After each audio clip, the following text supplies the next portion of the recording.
Shalom Bapak Ibu Saudara.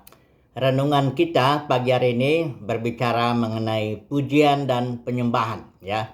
Mari kita baca, ada dua kasus lah di dalam Perjanjian Lama yang terkait dengan bait suci. Yang pertama, yang kedua terkait dengan pembuangan bangsa Israel ya. Mari kita melihat ini ketika bait suci pertama kali ditahbiskan ya. Ada di 2 Tawarik pasal ke-5.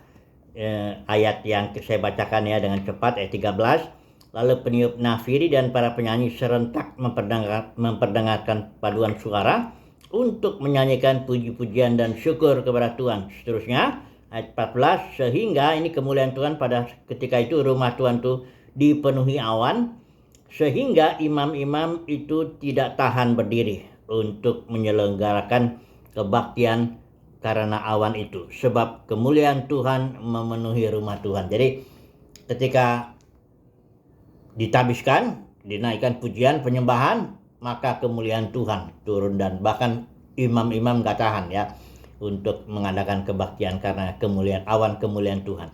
Kemudian kita lihat kasus Raja Hizkia, karena kita tahu ternyata Israel setelah itu pecah kerajaannya, mulai merosot dan sebagainya. Akhirnya Hizkia di sini ada seorang raja yang bagus, ini yang baik. Dia memulihkan bait suci ya. Dikatakan di sini Tawarik 29, ini 2 Tawarik. Tahun pertama pemerintahannya, bulan yang pertama ia membuka pintu-pintu rumah Tuhan dan memperbaikinya. Dia mulai dipulihkan ya. Kemudian di ayat 27, lalu Hizkia memerintahkan untuk mempersembahkan korban bakaran di atas mezbah. Pada saat persembahan korban bakaran mulailah pula dinyanyikan nyanyian bagi Tuhan.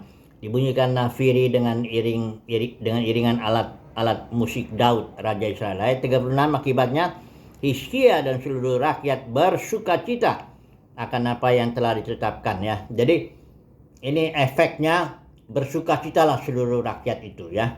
Nah, kita lihat sekali lagi satu kasus yang kedua, yaitu pembuangan Israel. Itu di Mazmur 137 ya.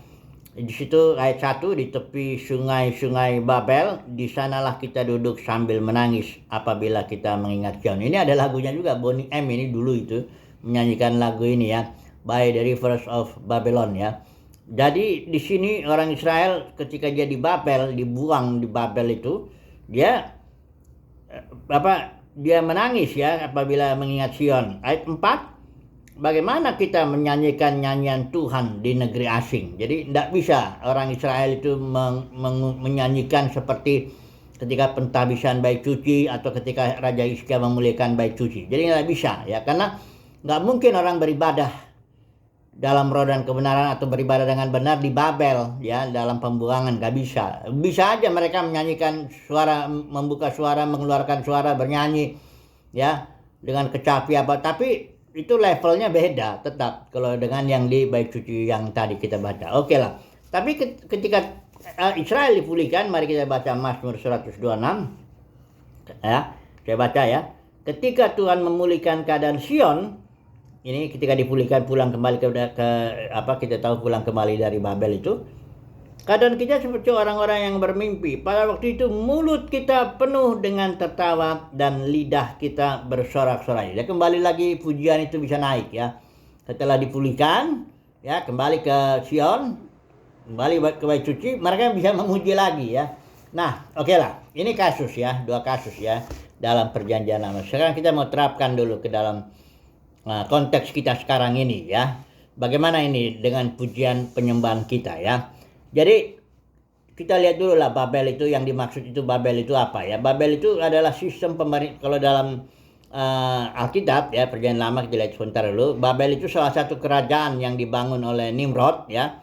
Dan kerajaan itu mencari nama ya untuk kemuliaan diri sendiri lah ya. Si Nimrod ini membangun itu. Dia menentang Tuhan ya.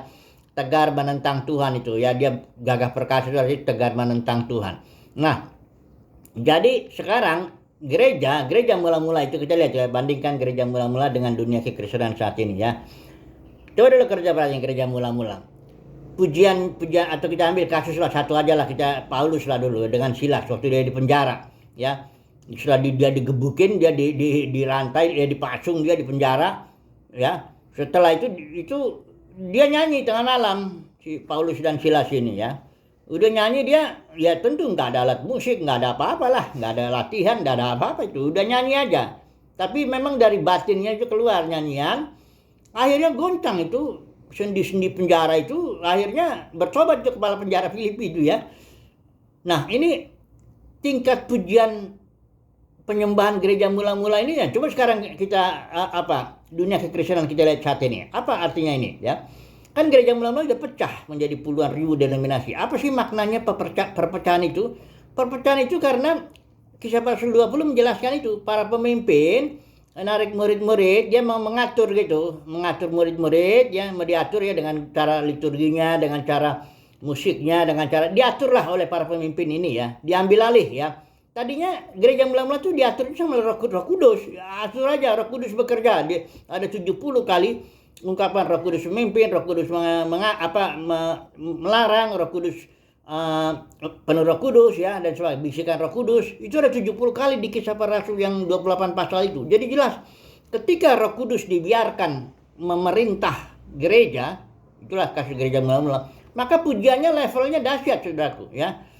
Kalau mereka berdoa pun doanya ya dahsyat. Ketika mereka berkumpul berdoa itu goncang tempat itu. Ya maksudnya bukan harus goncang-goncang secara jasmani begitu. Maksudnya levelnya beda dengan kalau diatur oleh manusia. Ini sekarang para pemimpin agama Kristen yang mulai mengatur nih. Dia bikinlah liturginya, dibikinlah program-program organisasinya, dibikinlah aturan-aturan pemain musiknya, semuanya diatur pokoknya ya. Tinggal nyanyi aja gitu. Makanya ada MC-nya kan yang ngatur begitu. Ternyata beda itu. Itulah dia prinsipnya yang Israel di Babel itu. Ada Nimrod yang mengatur itu, tangan-tangan manusiawi yang mengatur itu. Akibatnya level pujiannya nggak sama dengan level pujian di gereja mula-mula itu.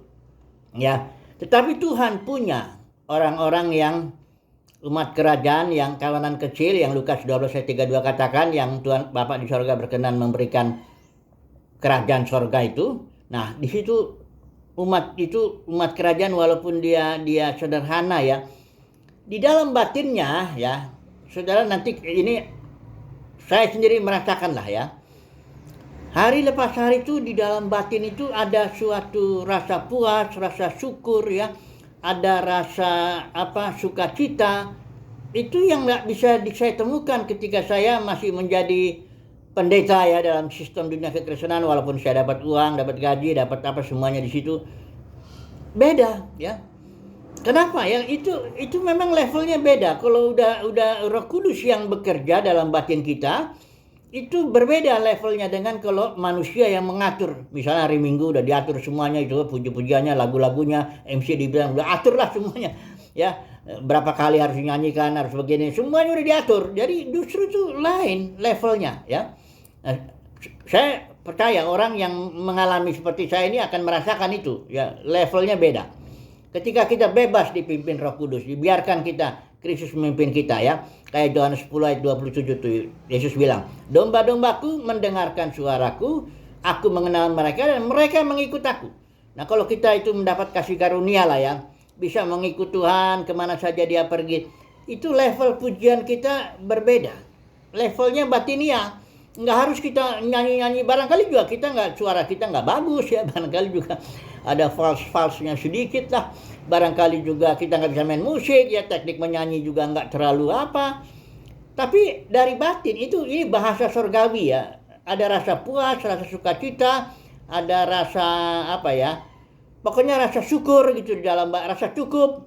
Inilah yang pujian level yang saya bilang ini level lebih tinggi daripada pujian yang diatur di mimbar-mimbar itu ya. Ini level lebih tinggi loh saudaraku. Puji Tuhan lah kalau saudara dan saya mengalami terus hari lepas hari. Ini bahasa surgawi ini, nggak harus diucapkan tapi batiniah itu ya. Kayak bukan pengaruh luar, bukan karena pengaruh musiknya bagus, bukan karena pengaruh hal-hal yang luaran, bukanlah ya. Tapi ini batiniah ya. Pujian level yang dalam batiniah ini. Nah, jadi kesimpulannya apa ini ya? Kesimpulannya begini aja. Semoga lah ya saudara dan saya terus ya mendapat kasih karunia untuk kuncinya ini, mengikut Kristus kemana saja dia pergi. Kita harus biarkan Roh Kudus mengatur kehidupan kita. Kita jangan diatur oleh manusia. Ini masalahnya. Kalau kita diatur baik oleh pemimpin agama Kristen maupun oleh diri kita sendiri, kalau kita mengatur, udah lain itu. Levelnya sudah lain. Jadi kita harus membiarkanlah ya Roh Kudus yang mengatur bekerja, dan kita akan melihat bahwa level pujian kita, level penyembahan kita itu berbeda ya. Levelnya ada rasa syukur, ada rasa sukacita, ada rasa puas di dalam batin kita. Haleluya, amin.